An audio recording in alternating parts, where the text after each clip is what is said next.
So, min be line out walem Ahmed Gitteh mobe along min na walem ka National People's Party support bin kera NPP di ada fanan kera multi me along ko abata nung for Canada pro kana ka mabe campaign la me along ko wala kera nung masembe between the United Democratic Party and the National People's Party by election of Minkerage.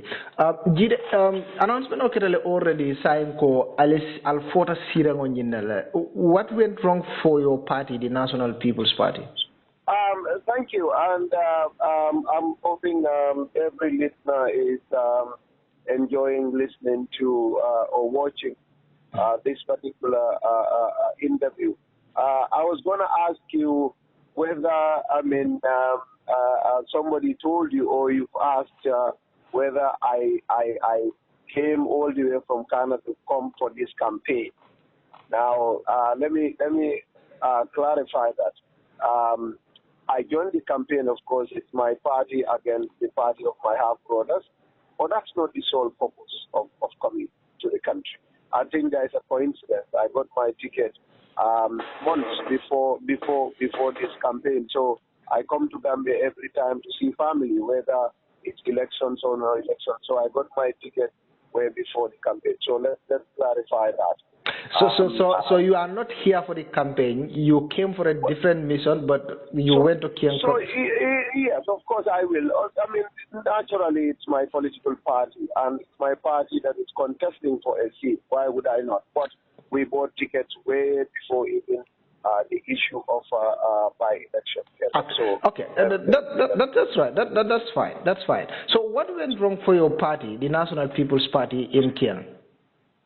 I think probably, there may be a lot of different factors at play. We would say that, we've worked very hard. The team on the ground did a lot of work, and as you have known, the best of our politicians were deployed there. They spent time there. They spoke to the people. Some of these people are indigents or natives of these places. They are original Kiankas, especially this Masembe ward.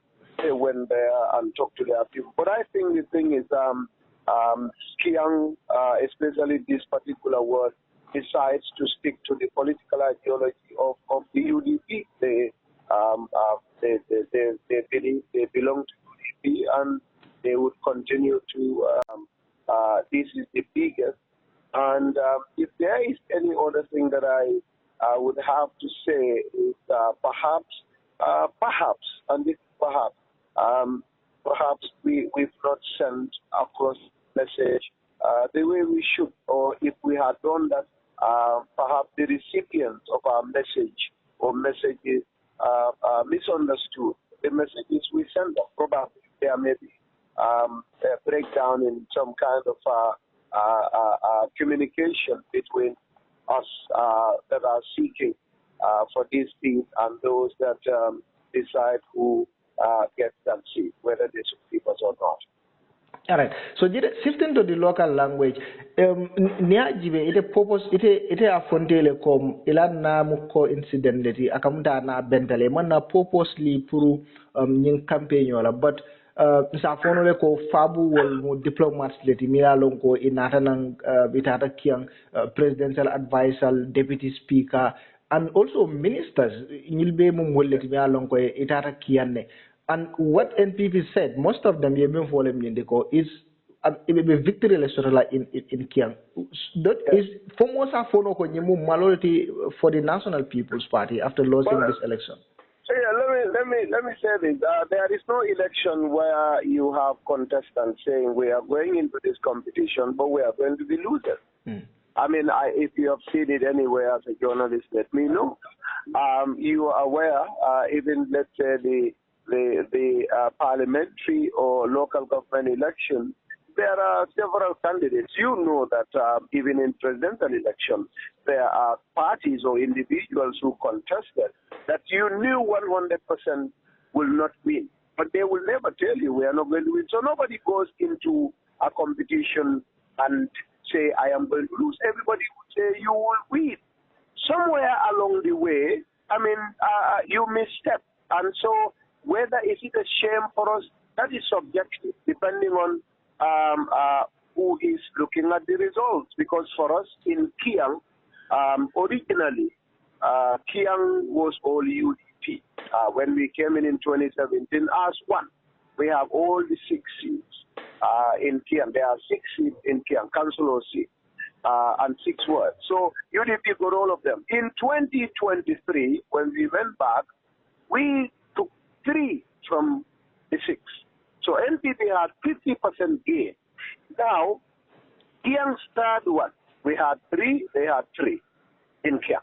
Now, their third one is where an unfortunate incident happened. The great guy, the councillor, passed away, and they left with 2. This place became vacant.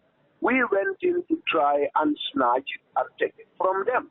But the people that gave the seat to the late councillor decided that they want to maintain the establishment. And that is what they have done. We accept that, we understand that. And we should also understand that political Benjamin, it had a dauda, political dunia dauda, the Katara Dulare Kasodo, Monetaka watch. Especially when it comes to major political parties. In Canada, you ask them, they will tell you, Nidatandola Alberta, it's purely conservative stronghold. Liberal Solbuka we vote. No matter what, that is their fixed deposit. Nidata to the eastern part of Canada, Nova Scotia, Prince Edward's Island, and other places, you realize liberals own this place. And the urban places, Ontario, Quebec, these are battlegrounds. Neither the United States, you have places that are red state, you have states that are blue state. No matter what happens, these are 100% red state, these are 100% blue state. And then you have swing states. They can go to the red, they can go to, the blues. In the Gambia, it's not different. Kiang is generally a UDP stronghold. It is not an NPP. We made some gains. But this particular word is a very strong UDP word. And they maintain it. We fought. We want to beat them. That is politics. Why would we be ashamed of that? Why would we be ashamed of that? We are not ashamed. So what does this mean for your National People's Party towards the 2026 presidential election? Well, again, I have seen people say a lot, this is going to be litmus test, this is the referendum and all of that. Mashembe is 0.00000000001% of Gambia's, total election. That vote in Mashembe, that is what it is. And again, when you look at it, the entire LRR, NPP won in the presidential election. I'm sure you know that if you put Jara and Kiang together. What this means is that UDP maintains status quo, that is, they won their seat. And as far as I am concerned, this has no effect whatsoever on the outcome of the presidential election.